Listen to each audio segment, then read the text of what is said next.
25% of the total fund, and a portion for lending, and the interest rate will be below double digits, so that we do not stifle creativity while at the same time trying to create creativity because of very high financial costs. We have already made contacts with the 8 major participants, the financial institutions that will come in with the required funds. One of them is the World Bank.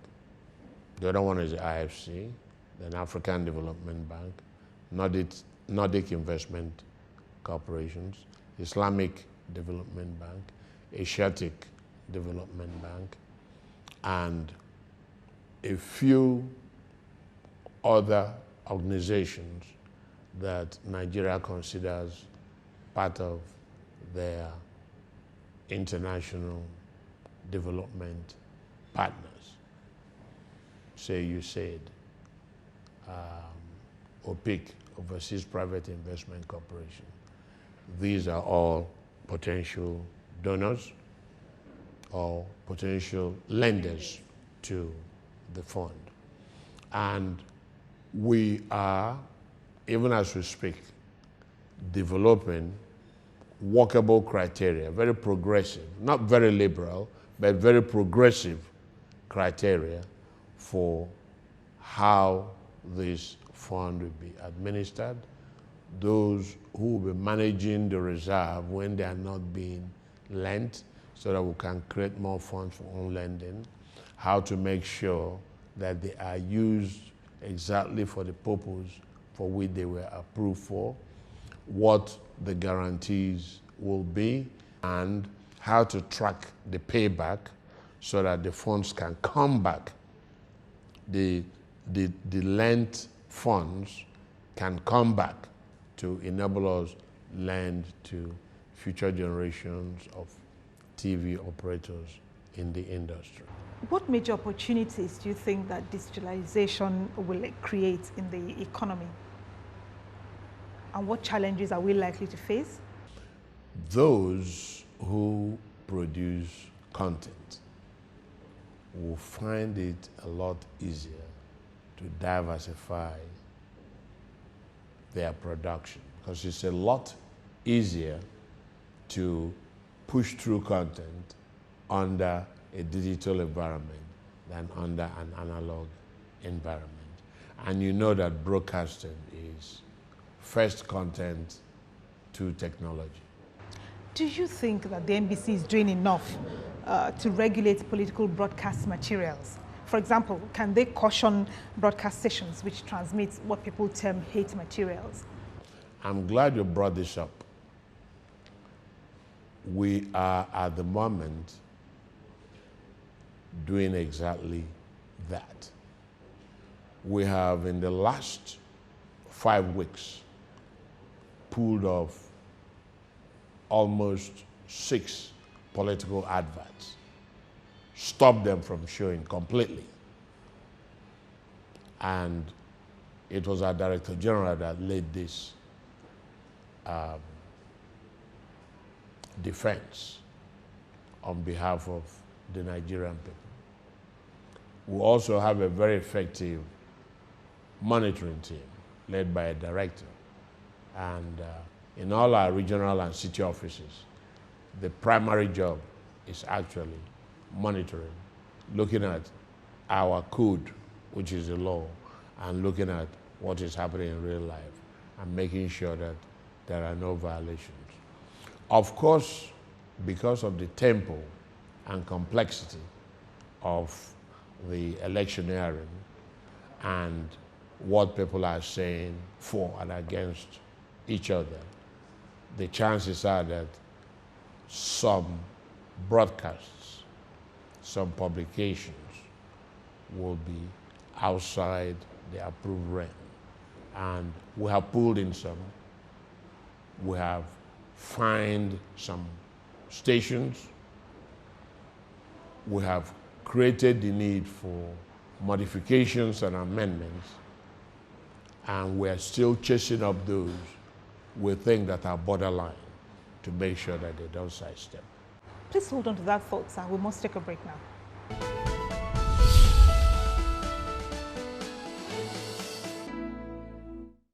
Welcome back. Sir, the impact of market volatility continues to be felt, leading to a re-evaluation of asset classes and investment strategies. What are some of the key drivers of these, and what implications do they pose for the Nigerian financial service landscape? Nigeria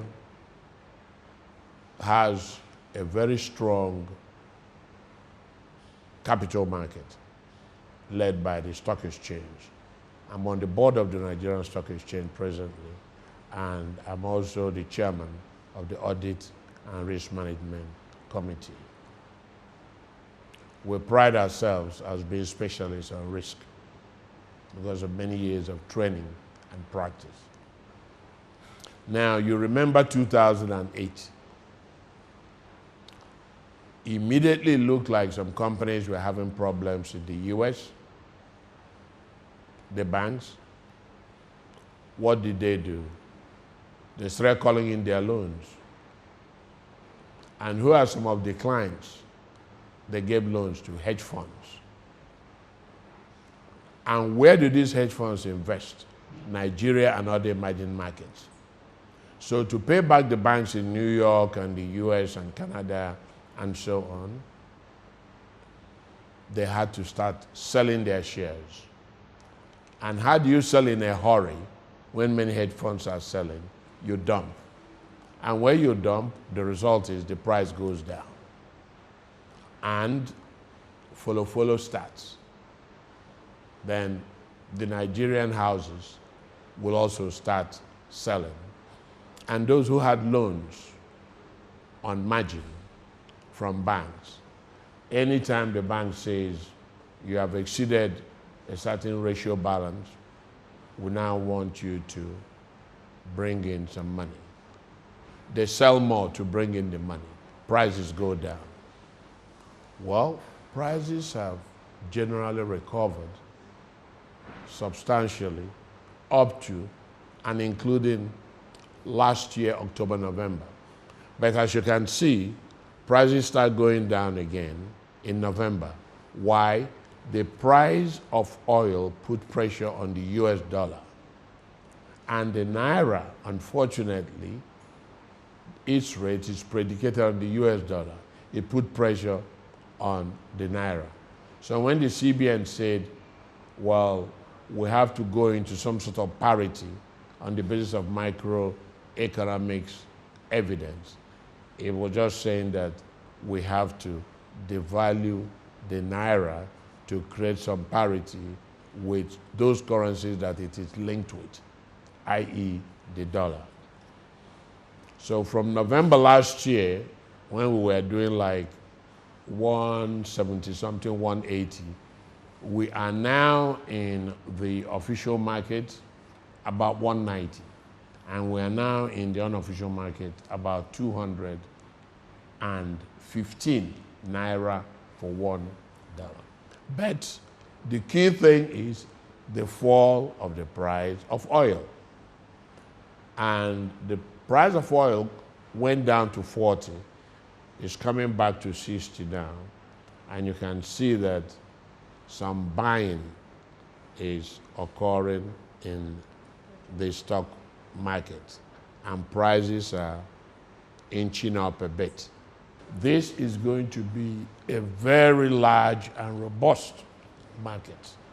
It's just a matter of time, and I can see it. So give yourself 7 to 10 years, and the depth of the dynamics of this market will be so progressive that people might not even recognize it. You're obviously very involved in Abia politics, and it's common knowledge that Abia people are very entrepreneurial by nature.